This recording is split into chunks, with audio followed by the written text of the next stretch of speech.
Hey guys, how's it going? Welcome to a special rando video that's not technically the podcast. Um, I'm here with one less Oscar, but it's made up for not necessarily by Joey, but by our special guest. We've got Alan here. And before we get started, as always, if you guys are looking for forcible singles or sealed product, including the new set singles and including a buy list for the new set, New Dawn Rises, be sure to visit the link in the description below for our Happy Little Hug Factory. And they have, I think they might still have booster boxes and star decks. I haven't actually checked recently if they sold out or not, but if they have, they still have singles. And if you don't see singles you want, or they always have the buy list, so make sure you're looking at the buy list so they can keep populating their singles with what everyone's looking for. But be sure you click that link in the description so they know we sent you as well. So, getting into this, we've got, like I mentioned, so do you want to sort of let everyone know who you are and sort of what you do?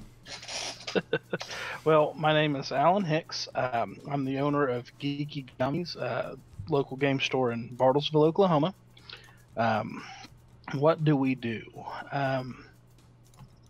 Well, it's a pretty big laundry list. Outside of the normal game store stuff, I've gone to the last 2 Gen Cons as Force of Will staff to help run their booth demos. I've gone to GPs for the last 3 years. Yeah, 3 years. Work with Rob, work with Jeff a little bit on the side. Working on the ambassadorship program for North America. Still working, still in the first stages on that. Just all kinds of whatever Force needs, I provide. Yeah, it's like. Go ahead, Jay. No, you go. I don't. No, I was just gonna go. And for people who don't know or maybe don't remember, what is the ambassador program? Well, the ambassador program, in essence, is basically where people have trouble getting their game stores to support Force for whatever reason, or if they are having trouble building locals. It's to help those individuals kind of get it going, get it off the ground, putting promotional material in their hands to push and do what they love and try to build the game that they want to play. That's awesome. Yeah, I think I remember Josh last time said like it sounded like he was really excited for that program and everything. I was actually curious about like how much, because you said you work closely with Rob and Jeff a little bit, and I was wondering like what kind of stuff you guys worked on. Like how closely do you send emails, or you like calling them? Emails. We use a lot of Messenger just because it's easy. I outside of doing what I do with the Force of Will community in my store, I also work a hefty hour pull for my normal job, so I'm a little harder to get to pin down without having to do odd hours or whatnot. And then you got Jeff, who's 14 hours ahead, and sometimes it gets a little rough. So yeah, a lot of message back and forth, tag, you're it. Yeah. Like, how did you kind of start, like, I guess, getting in contact with them? Like, why did you first, get in contact with them? Well, let's see. Back when I started running a game store, when I first was introduced to Force of Will, I mean, it was one of those things. I fell in love with the game immediately. I mean, it replaced just about everything else that I had going for me, and we started. Let's see, the first time ARG did states, we had some players come into the shop from. They drove about 6 hours to come game. It was Yang and Josh, and they kind of inspired our locals to start going and traveling to the GPs and really brought us into it. And one thing led to another. Another one of the guys that's in our particular area, his name is Joseph Thomas. He has head judged Gen Con twice now. And so we kind of just got plugged in, and anytime that someone just needs something, we just kind of figure out how to provide it to help get the community what they need and keep the GPs running. Okay. And then the relationships kind of, just start developing and everything from there. That's right. That's cool. What, like, I'm interested, I was just thinking about, since you went to both Gen Cons, like, I noticed a lot of people praising this Gen Con as opposed to last Gen Con with like Force Will's marketing and their advertising. Like, did you see a noticeable difference? Like, do you know what they did differently? Absolutely. And yes, I can tell you what we did differently. The big thing that we had this year that we didn't have the year before is they actually had product available to sell. Oh. The first year, they had Caster Chronicles, Force of Will, and Architect, and all they did was they had a vendor booth and did demos. Which was great. It pushed the game, but if I sit down with a person and really, connect and they love the game, it's just so hard to keep them interested if I can't get a starter deck in their hand, because then they go back home, right. It gets pushed in the back of their head, and it doesn't stick. They forget all about it, or yep, that makes sense. Yeah. And that and whoever's idea was to do the spoiler images throughout it was such a smart idea, because it got everyone involved who wasn't at Gen Con felt like they were still part of the hype around the game and the excitement for it inside of the community and everything. So that was, I think, because usually like last year's Gen Con like came and went, and I couldn't tell you what anything was that happened at it or anything like that. Whereas this one I was paying attention throughout the entire day and checking my phone if there was a new spoiler and stuff like that. And it was just really, it appealed to new players, but also was still servicing people who are already in the game, which was really cool, I thought. Another really cool thing that they did this year that at least I really liked is they made up these sheets that had stamps, and it was almost like achievables, but you could redeem the stamps. You get so many of them, they'd give you free packs. We'd give out the Force of Will coins, the Chibi Energize, and just all kinds of other things. We had Alan and Dick from Malaysia, a couple of real good guys over there. They would play people, and if you beat them, they'd give you a Japanese promo. Oh, that's cool. That's so cool. Speaking of, I guess, like new players and everything, like, I know with the new sets coming out and the new starter decks, like, have you personally seen like an increase of people at your store, or like product coming through, or being sold, stuff like that? I can say on our store specifically, we've gone through 40 of each starter deck. Oh, that's not bad. And that's not counting because of some stores are having issues getting the decks. Any other game store that has problems getting product, all they have to do is message me, and I will pass that product on at my cost to allow them to be able to grow the game. So we've sent lots of stuff out to people who just couldn't find it. That's awesome. So that's really cool. Where they get into contact with you guys? Do you have like a website, or? I do everything through Facebook, just because everybody's on Facebook. Yeah. I'll make sure to get that to Colin so he can put it in the description below. Yeah, for sure. Yeah. Okay. No, it's cool. Yeah, and because you say you sold 40 of each star deck, one problem I've noticed, and this is something we're actually going to try and remedy with some ideas I have at our locals, but it seems that Force Will at our locals pretty semi-consistently sells out of their product, or they sell most of their product at locals, but we never really see those people at our events. Do you have that problem as far as like people you see versus product you sell? And if not, how did you sort of work your way around of like getting players to actually come in and play the game after they've bought product?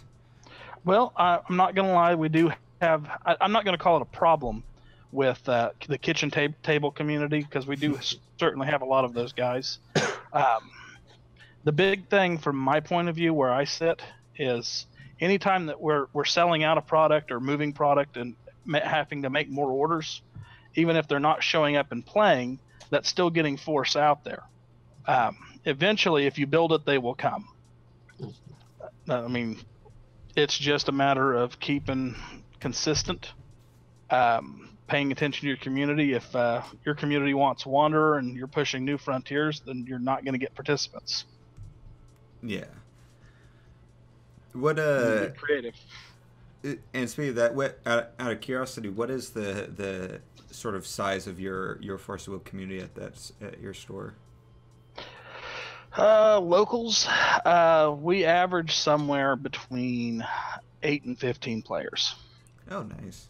I'm not ever going to claim to be a large venue. I'm just a very active venue. That's all you need, though.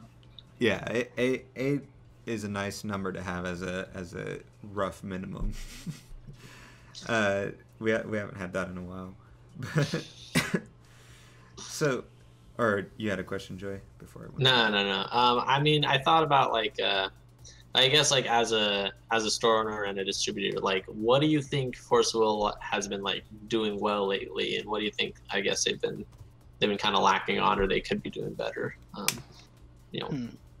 That is a good question. Let's see. Let's start with the pros. I like to start on a positive note. The new starter decks, fantastic. Mm-hmm. Putting it with 2 rulers so you can use it as a demo deck to show off was a fantastic design, in my opinion. As far as negatives, I don't think it's so much Force of Will that's the issue. It's the current distribution model in the United States. For example, there are 5 major distributors, and then there are a lot of littler guys, and the larger ones don't always plan ahead appropriately. One distribution cell in particular, and I'm not going to use any names unless someone asks me, they only order enough product from Force to fill their pre-orders, and at that point, if somebody wants it, they don't have it, they don't care. Well, I shouldn't say they don't care, but there's no way to go back and remedy that problem until the next cycle. I'm not going to say which one this is, but I'm going to say it is the largest one. I had a question. By like, you said 5 large distributors. Are you talking like Walmart large, or because I don't know a whole lot about distribution, like distributors and how those work. So the biggest distributors, you have Alliance, Southern Hobby, PhD, GTS, and I think it's Golden Distribution. Alliance is the one that everybody uses as an example because they have their other trade name is Diamond Comics. For example, they are large enough that when Hastings went bankrupt, they had a tab with them for $1 million. And they do collectibles, any type of gaming. Basically any gaming or collectible thing that you see in even Walmart comes through, some kind of distribution block. So it's not so much Walmart or Amazon, but it's big warehouses that bring it in and stock it and then ship it out to everybody else. Okay. That's fascinating. Yeah, so it's and so that's part of what they're circumventing is as far as promos and stuff now they're not going through those distributors now. Now it's more of a direct approach to the local game stores to avoid some problems that were going on there. Yeah. Some distributors, I'm going to use PhD as my example. They have their own organized play department as part of their distribution, to where they would send out the promos and mail them out just like Rob's doing now with stores. Southern, if you had to remember to request it. Alliance, they don't support organized play at all, so if you're expecting to get promos from them, you're just not. And it's nothing. It's not like they're taking you to hose town. That's just the way that their business model works. They run their business, yeah. Now, if you look over like in Europe, the distributors not only handle the organized play, but they run their version of the GP in some areas, like Italy, for example. Okay. So you think it's a problem with the design of just distribution in general, not necessarily like any single distributor being like sort of shady or anything like that. It's just like, especially versus other countries, the American model just isn't as efficient or as catering to card games outside of like the big ones or something like that. I think that that's a fair assessment. As far as it goes, stores, we order from distributors who then order from Force of Will. And, when you start having that many hands back to the source, it starts to dilute. You start to get more issues and, logistics nightmares, shipping irregularities. Mm-hmm. So when you look to kind of, you mentioned like you might be able to like pass off like starter decks if people aren't getting them, or like would your chain of communication go through like you talk to Jeff and then Jeff talks to Force of Will and Force Will has to send it through their distributors to you, or No, is there like a direct communication between channel? To sum it down, that's one of the benefits to the way that the tax system works. If I, as a reseller, I own a resale certificate, which is almost like a state license. When I buy product, I get it at the wholesale rate. And if I am selling that to another reseller, as long as I get their tax information, I can then pass that inventory on to them at my cost, and I don't see any sales tax penalties or anything like that. So I'm literally out nothing to help somebody out when I have an excess of the product and they're having a shortage. Yeah. Do you think there's any way, I mean, I doubt this would be feasible but like if there would be any way to like get a large scale, I guess, like plan in place to kind of shuffle product around or do something like that? Well, there is something to that effect that could occur, and it's a matter of logistical planning again. A lot. Direct distribution, Wizards used to do it. A store could have a direct account with Wizards and then order their product straight from there as opposed to going through a distribution. They announced here recently that they were discontinuing that, but something like that could be adapted. Interesting. Yeah. Do you like work with other stores nearby, or like do you work with a lot of other game stores? I try to be as friendly with the neighbors as possible.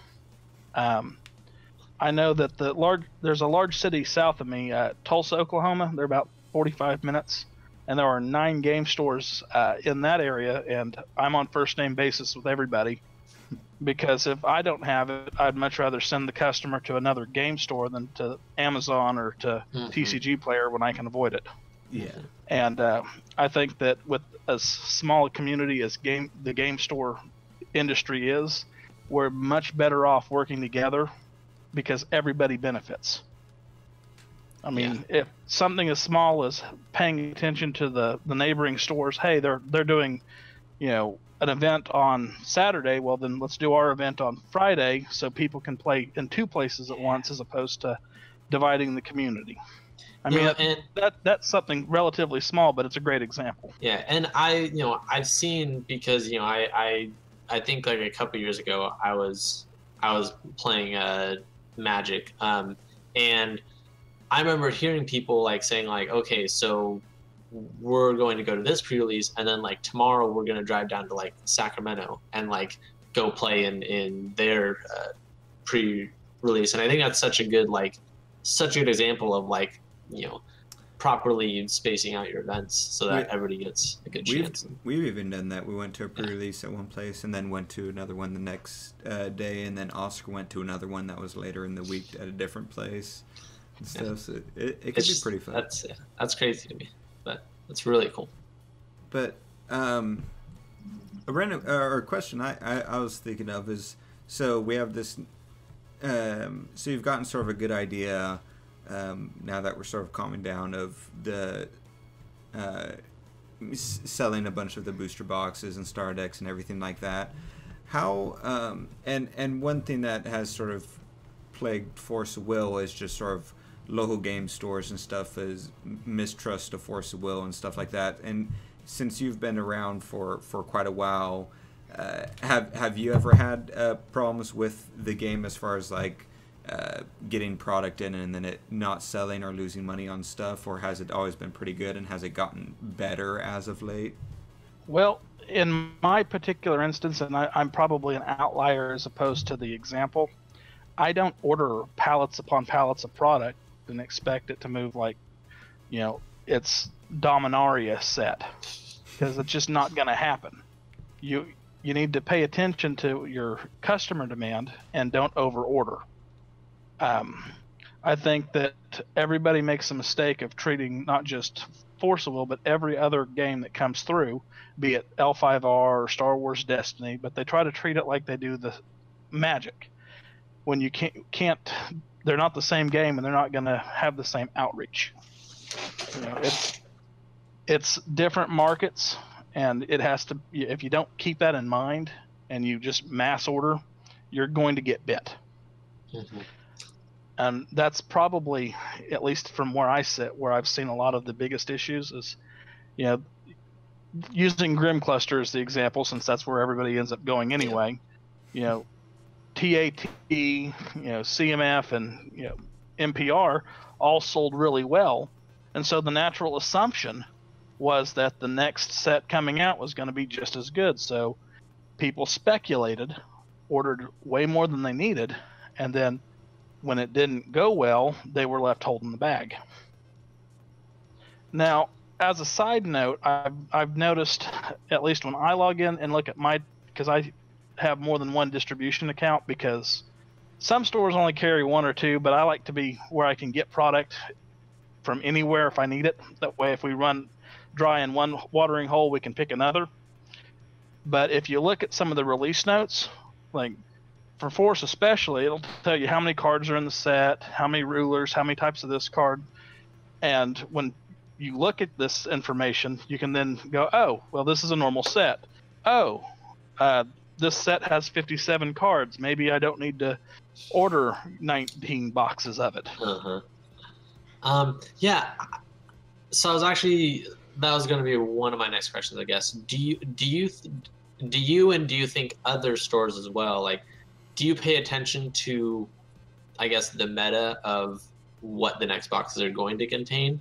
Because I guess my presumption is that a lot of stores will get in, they'll see Dragon Ball Super and they'll go, oh, it's going great, just keep ordering, 5 boxes every set or 10 boxes every set, and they don't really care.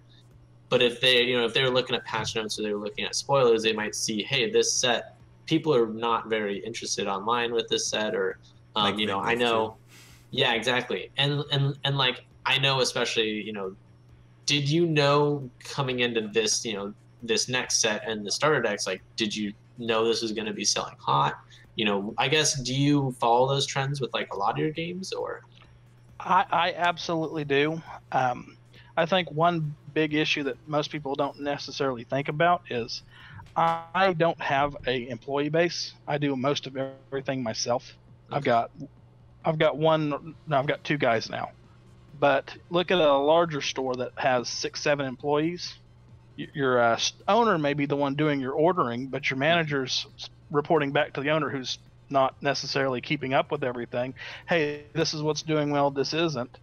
And so when that information and those tasks get delegated out, there's chance for miscommunication, and the owner orders 90 boxes of this, but it was really something else they needed, or hey, this is doing good, when they told the owner ordered it 3 days later, and errata came out and tanked the set. Yeah. The bigger you are, the harder it is to move quickly. Yeah, especially because you mentioned like looking at card lists coming out in boxes, like I think and how people would have known that like this is a small set, you shouldn't buy a lot of that. I think that's really important, and I was just curious, like how many stores like can follow that and are able to do that, because I imagine it's pretty difficult trying to follow 5 games you stock. Well, I mean, I wouldn't call it difficult. Let's say if you set aside an hour a day to to wind down, read your emails, or in the morning when you get to the shop to open up, you know, look through your news feed. Hey, I've got these things coming out. I've got to confirm my orders anyway, so let's go ahead and look at it and make sure I'm getting, you know, what I'm paying for before I just blindly sign a check. I mean, yeah, well, and that's always a thought I have is like, because not even about what product to buy and all that, but like I always am a little disappointed when I would go to a local game store, not like our local game store, but just other ones, and I would either ask, not necessarily about Force Will, but Force Will as an example, but other ones that it could, because I've played other ones and the employees wouldn't know anything about it or how to play it, and I'd be like, well, that's you work at a game store. I personally know how to play Force Will, Magic, Pokemon, Yu-Gi-Oh, and a couple others off the top of my head, and that's just cause. And so I feel like if you're buying product and it's something that's very important for that product to move, it's not too hard to, I know just from listening to Oscar talk occasionally, I know the basic flow of where Pokemon and Magic are right now financially, and what sets to buy and not to buy and stuff like that. And so I feel like it's not too as difficult as you might think, just to brush up on things briefly once a week. Absolutely. What it boils down to is really simply, you don't start a game store to make $1 million. It's not going to happen. If you have the kind of capital to invest to get going, then unless this is your passion, go spend your money elsewhere. Go open a restaurant. Go do something that will turnkey profit. But if you like gaming and you have a real passion for playing games, learning games, seeing people light up when they come in and discover something new, then this is what your calling is. Then you need to treat it right. You need to do your research.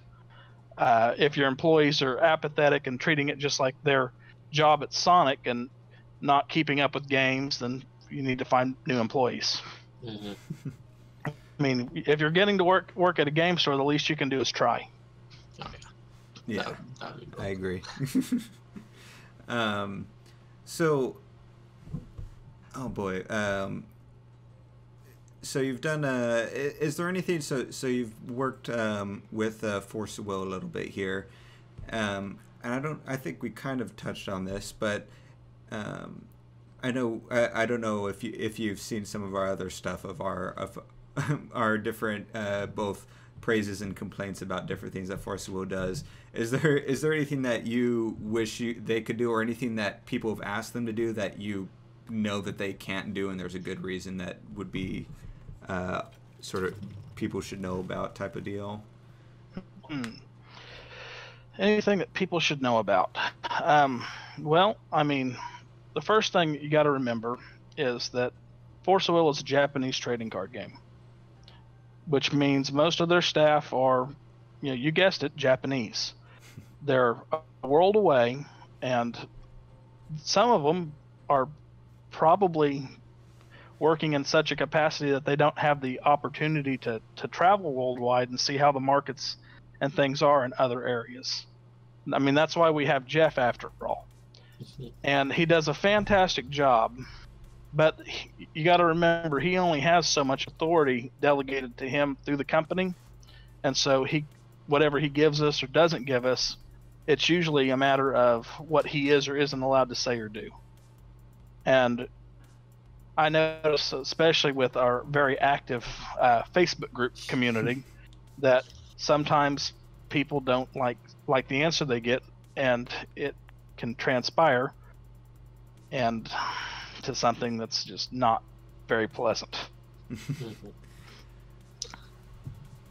Have you I guess worked with the CEO at all, like AG? And I have never actually met EG. Okay. I'm hoping one of these days that will actually happen. I've worked with the guys from Malaysia, and that's probably about the closest I've gotten. Interesting. And it'd be cool if they did. I think Force Will used to do this, and it'd be cool to see this again. Would be doing the whole of like highlights of local game stores that run Force Will and stuff like that. I think that was the series that the main Force Will channel used to do. But like I was thinking, especially with this upcoming GP this weekend. Sorry, my computer's suddenly got tired. But the upcoming GP this weekend is at Games and Geek, and it started with this sort of large competition. Now it started out as I think it was a 2K, and then became a 5K, and then 8K, and now it's a 10K with full GP support and stuff like that. And it made me think of when I was researching Kaijudo, and when that was in its peak, there was a very similar store that ran Kaijudo that was the biggest local game store, and had a bunch of support from the company itself and stuff like that. And I think game stores like that any game store that brings in people and like supports Force of Will so fully should get this more. And it sounds like they're going to be helping stores bring in Force of Will people, but do you think they should be doing some stuff to sort of like, I know they're kind of doing the promo system, but reward stores that have already brought in like massive amounts of players, or even small amounts of players consistently over time? I know they're doing the promos and making that more direct, but that's something that they should have been receiving anyways. Do you think there's anything else they could do? Well, to touch on the promo thing, one thing that's important to note, the amount of promos each store gets is actually directly corresponding to how often they run events and how big their events are, and if there's growth there. So let's say baseline is, I don't know, 8 copies of each promo for the month. But a store like Games and Geek, who have shown that, hey, we're running GPs, we're running weeklies, they may get upwards of 16 of each promo. Okay. That way they could get more of it out there. One thing that I personally would like to see is a little bit of diversification on the product that is offered. We'll use everybody's favorite example, Magic. You've got your sets, but you've also got the From the Vaults and all the little exclusive product that they used to go through the WPN. Maybe it's time that Force comes up with not necessarily something that's going to see standard play, but something that's rigged for Wanderer or Origins, that they could say, hey, all the stores that have been sticking it through with us, here's something you can sell that we're not giving to anybody else as a thank you for all the loyalty you've shown us. That would be super cool, I think. And yeah. Do you think? Sorry, go on. No, you go ahead. Okay. Do you think because I know we brought this up on 2 podcasts ago, and then we brought it up when we talked to Josh as well. Do you think there are, and I know Colin had brought it up, but do you think there are other like products that Force Will could offer that would boost sales or boost interest in the game, kind of like Fat Packs for Magic? I think was the most common example. Do you think there's stuff like that? Like I know their starter decks, I just love them. I think they're the best starter decks in anything that, but like Pokemon does would be good. Well, I personally wouldn't think that with the way that this game is rigged up, that the way that Pokemon has their special boxes would be as appropriate. But that being said, I put a post up on Facebook here a couple weeks back with a poll for suggestions like that, and overwhelmingly, the last time I looked, it was like 250, 300 people wanted to see another Vengoff set. Yeah. The next step under that was something like a Fat Pack. Maybe seeing more of the Chibi Energized coins and dice coming out to more stores would be another great example. I love those types of like things. Yeah. The one thing that they have done that was I'll say new territory that I personally just loved what they did was the Ascension program. The campaign where you could get things. I would love to see Wukong get Divinity just for the principle of Wukong going divine. Oh, that's true. Ascension could add on Divinity as well now instead of Energize, or an addition to Energize. Gosh, that would be Take rulers the that. The other thing is, I'm sorry, I didn't mean to interrupt you guys. Oh, you're good. I was going to say the way that they implemented it was basically a scavenger hunt, mail it back to the company to get the promo, but they could find different ways of doing that to where it's not necessarily scavenger hunt, mail it to the company. It could be, participate in a GP this year, do this, and put it on with the rewards, or find more creative ways of using the Force of Will Power app to make people want to do more with it. Yeah, especially people who aren't going to get those 500 codes or whatever, even if it's something like a lottery system like they kind of did or were originally kind of doing for the cash event forever ago. So like you have motivation of like, hey, I'm not going to get 100 codes, but I'll scan in these 5 because there's a tiny % chance that I'll randomly be selected for this type of thing or something like that. And like, I know when they first did the Ascension, like prices for those cards like jumped a decent amount, and so I think it'd be such a good draw to like do this Ascension program, but instead of like you were saying, instead of cards, you could even incentivize people to go to their locals. Like maybe in order to get some of these cards, you need to turn in promos instead of that might not work exactly, but something like that where it actually incentivizes people to go to the store or go to GPs.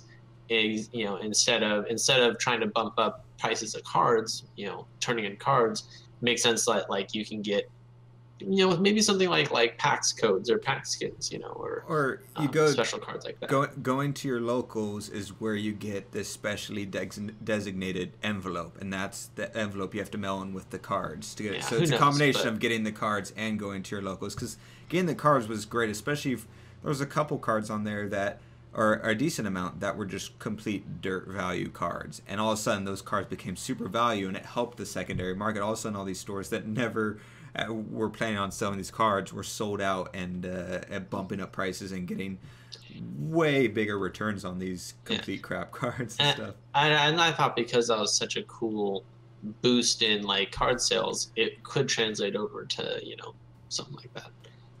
Well, the only thing that you have to remember on that is that the company itself can't really acknowledge the secondary market, because if they did, it would become the primary market. Yeah. So, there could be some avenue for them to work with stores to come up with something that would probably benefit the in-network stores, as well as the company. Yeah, but you're right. It would kind of be only the in-network stores that would, like, people who couldn't go to locals or couldn't, access that would be kind of pushed out.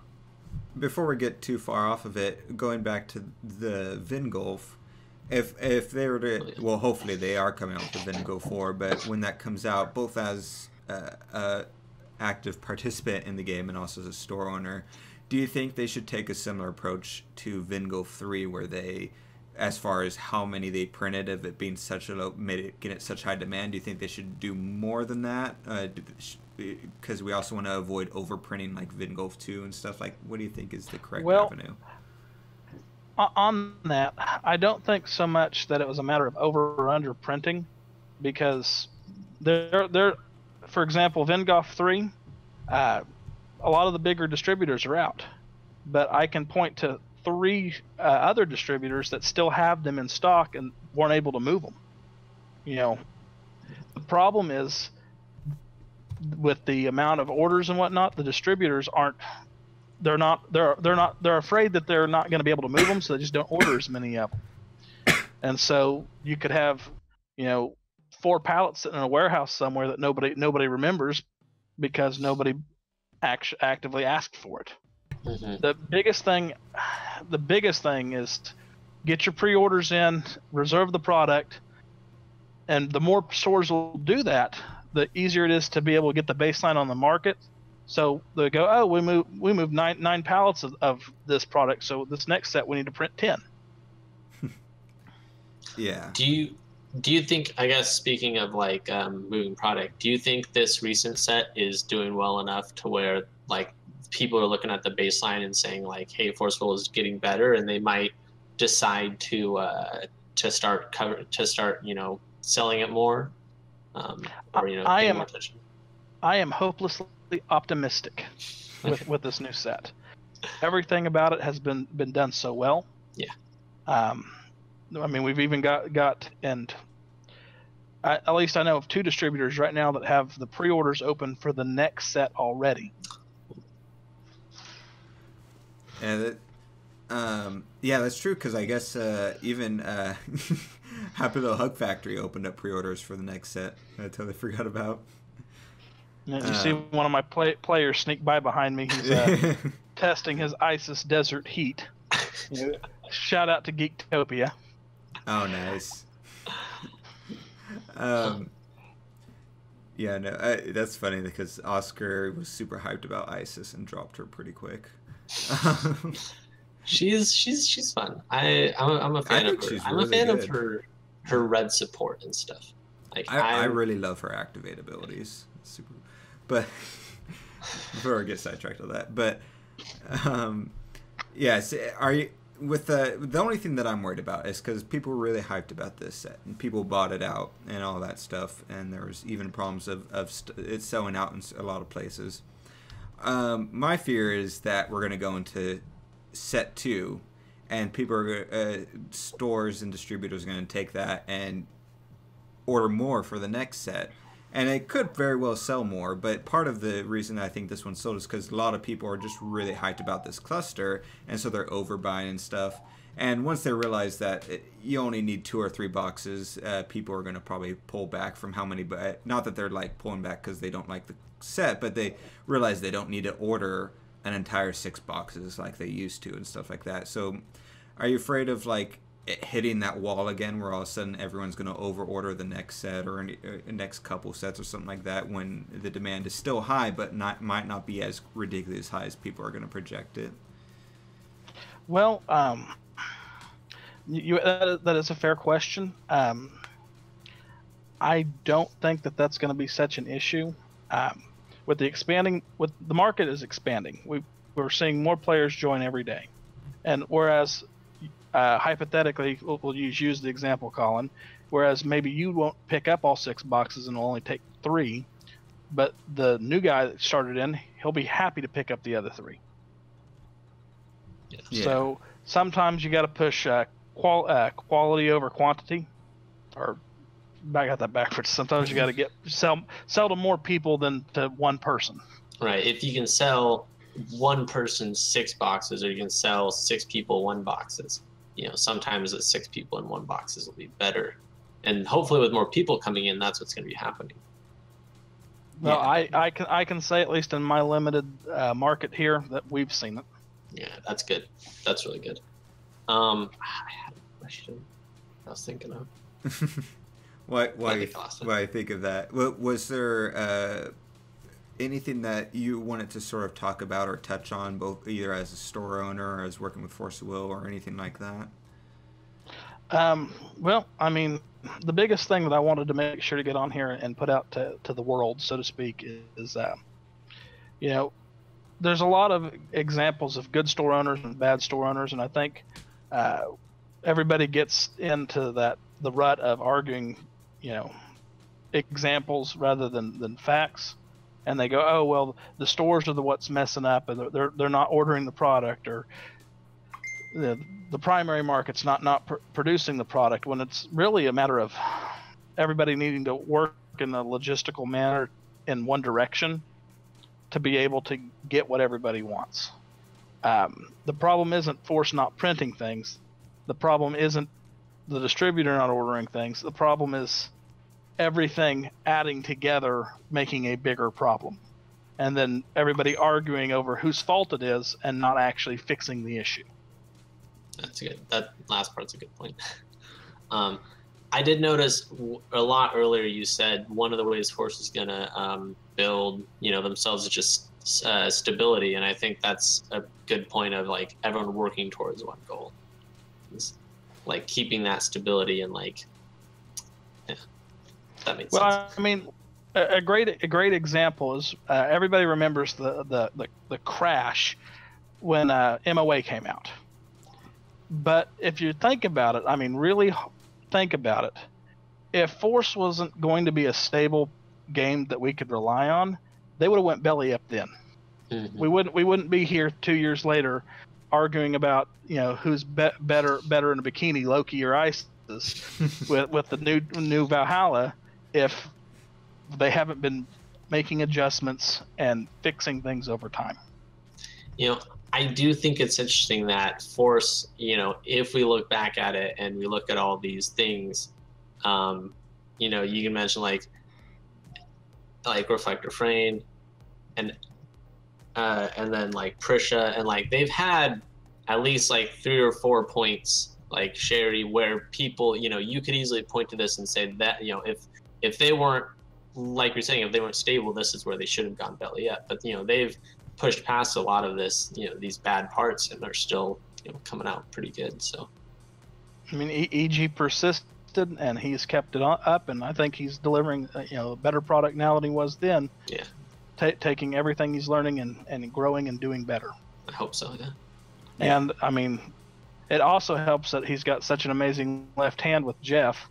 I mean, frankly, you know, all the tournament analysis and the fact that he's putting out numbers and updating our ban list every set drop now, as opposed to hit and miss when a certain hoodie guy was in charge of doing that stuff. Now, to be fair, I think the issue on that is more Jeff is a very proactive, high energy guy, and if he sees something wrong, rather than sitting, well, do I have the authority to do that, he's going to fix it, and he's going to get his forgiveness rather than his permission. And sometimes that's what's needed, especially when you're the guy who's in charge of being the go-between. Yeah. And it's good. It's good to see. Sorry, it's good to see, you know, Force being in good hands. Like Jeff's a very competent person and a very intelligent, good person. So good to see him. Well, I mean, it's not. Yeah, Jeff is awesome, but you also got to look at Rob, who's been organizing the GPs.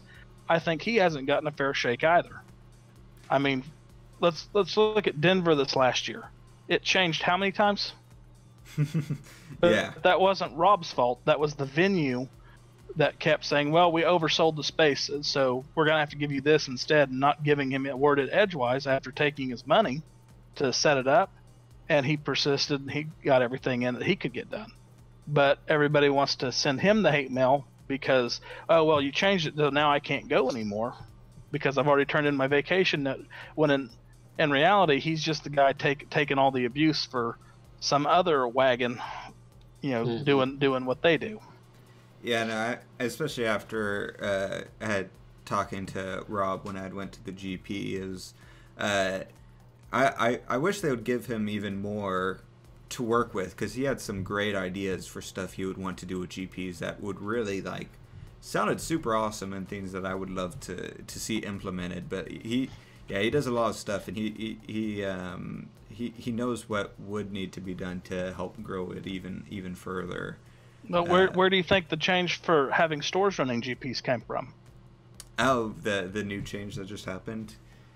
I mean, yeah, he had a little bit of input on that, from what I understand anyway. And the new OP program where promos are being sent straight to the stores, that's all Rob.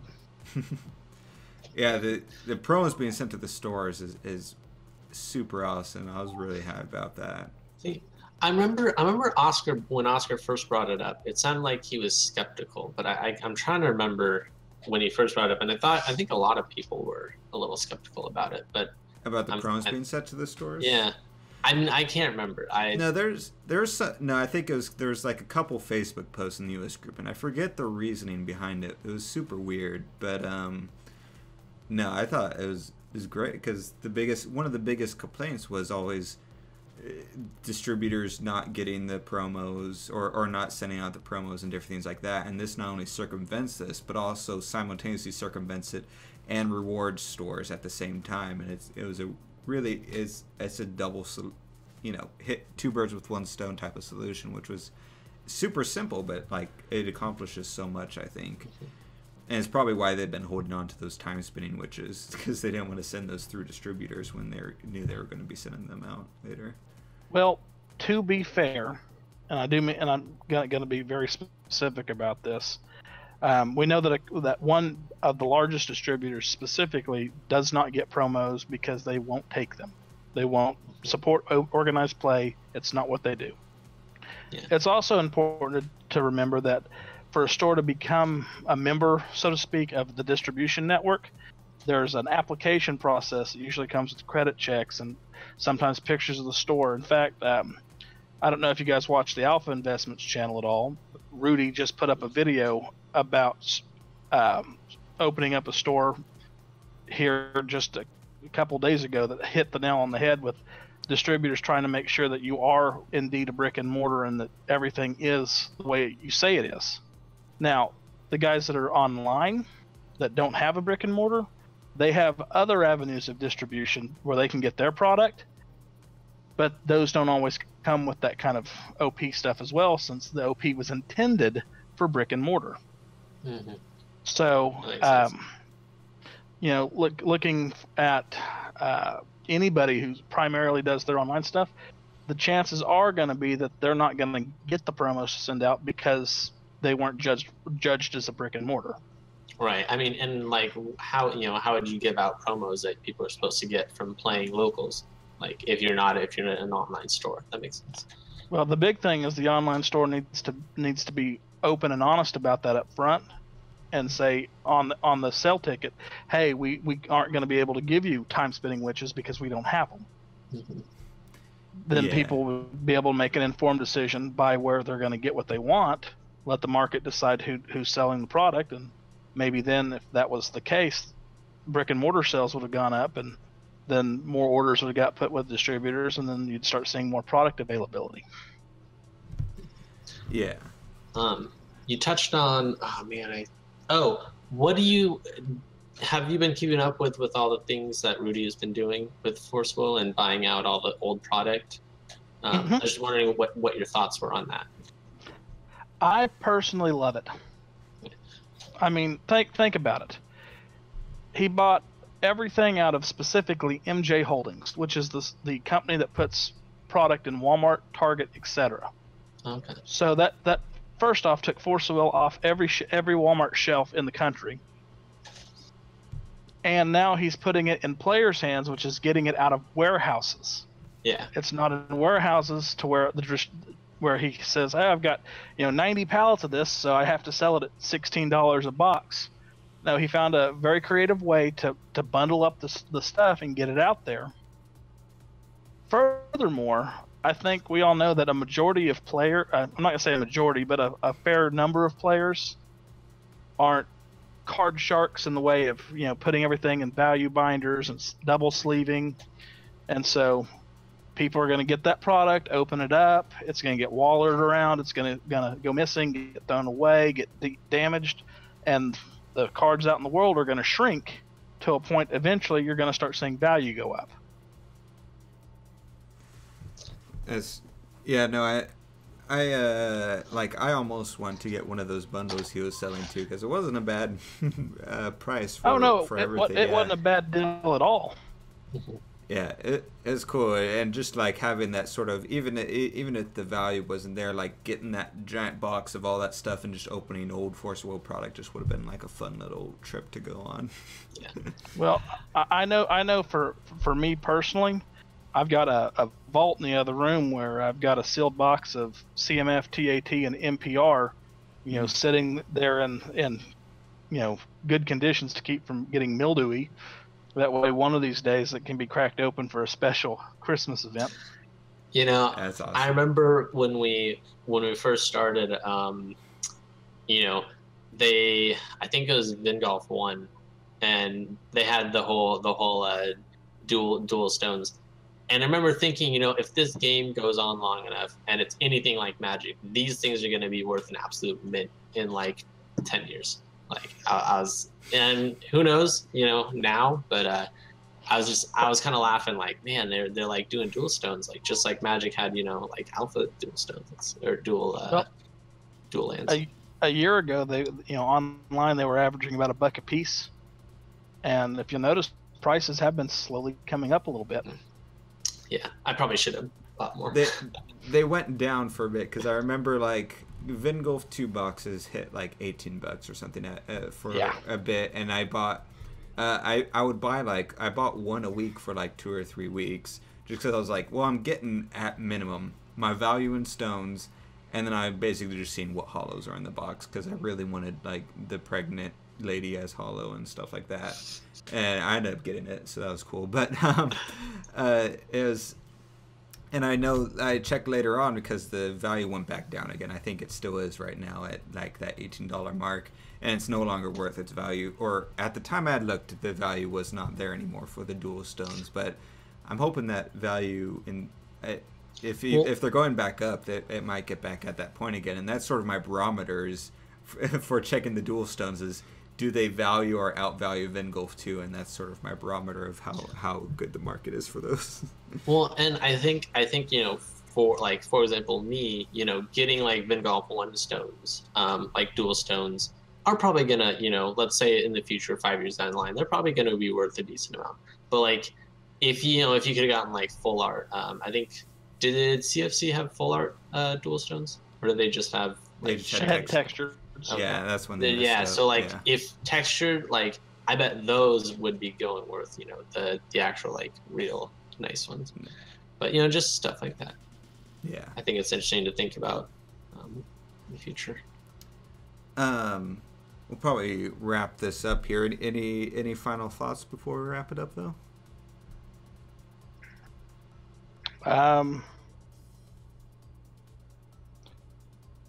Maybe it'd be awesome to see EG go negotiate with Bushy Roads and buy the rights to Fate Stay Night for the next Vingolf if they're gonna do something like that. Yes, that is so cool. You're on my wavelength right now. I remember when like Regalia came out. I was like, and they had the whole like, oh, what is Vingolf 2 gonna be? It might be based off of an anime, and I was like, Fate Stay. I had to send Jeff a link for Fate Stay Apocrypha, just because the new class, you have the ruler class now. Like, we need to make this happen. Yeah. Oh my gosh. Yeah. Just love that. Yeah, that would be cool, and it's technically a game now. So if they're still going by that criteria, well, it was always a game. It's a game. Yeah, I know. All they got to do is just get it out of Weiss Schwartz, and we'll be all right. Yeah. Friggin' Weiss Schwartz taking all the good stuff. That's the only thing. Like, I don't even want to play Weiss Schwartz, but I really want to get that set for Gurren Lagann and stuff like that. Like, those cards look so cool with Gurren and stuff on it. But thanks for joining us. And this was fascinating. I love this kind of stuff. Like, this awesome. We'll probably have to check up with you again down the road. Oh, absolutely. I'm always more than happy to sit in and talk. Anybody who out there watching this that wants to ask a question, all they got to do is shoot me a message on Facebook, and I respond to everybody. And you'll be at the GP this weekend as well, right? I'm planning on driving up in the morning. Nice. Cool. So if you guys see him, say hi. And also, yeah, you're doing other cool stuff. Like you made that Facebook group for creators, like artists and different things like that, which has been pretty cool to see. How many? I didn't realize how many like different artists and stuff were in the community. So it's been cool to see that, and I'm hoping at some point we'll come up with a project to post in that group to work with other people. But yeah. Heck, I've got one more trick up my sleeve. For the last 3 years of GPs. What most people don't know, and I'll go ahead and share it here, is the entire time you've been at your GP when they've been having all these issues with other games and security issues, I bet you guys didn't know that you've had armed security at every single one of your events. Wow.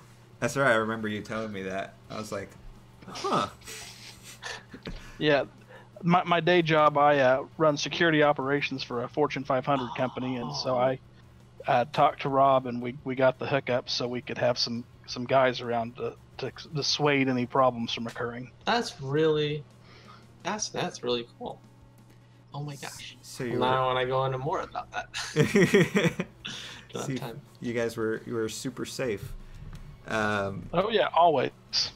Yeah, that's super. That was really cool to hear not only that was a thing that I didn't even realize, but like that they both you helped with that, and then the company accepted that. So they've been keeping the players safe like at all the events, and like they even they're not even trying to like go. You and them aren't going around like we're more safe than probably Magic is, honestly, or anything like that. Like you're just like.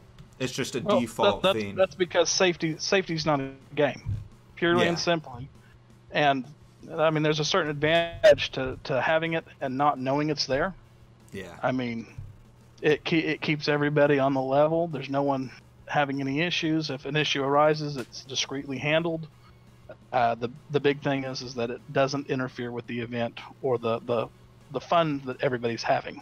That's a really good point. Yeah. Awesome. Well, once again, thanks for coming on, and thanks you guys for watching, and we'll see you guys next time. Yeah.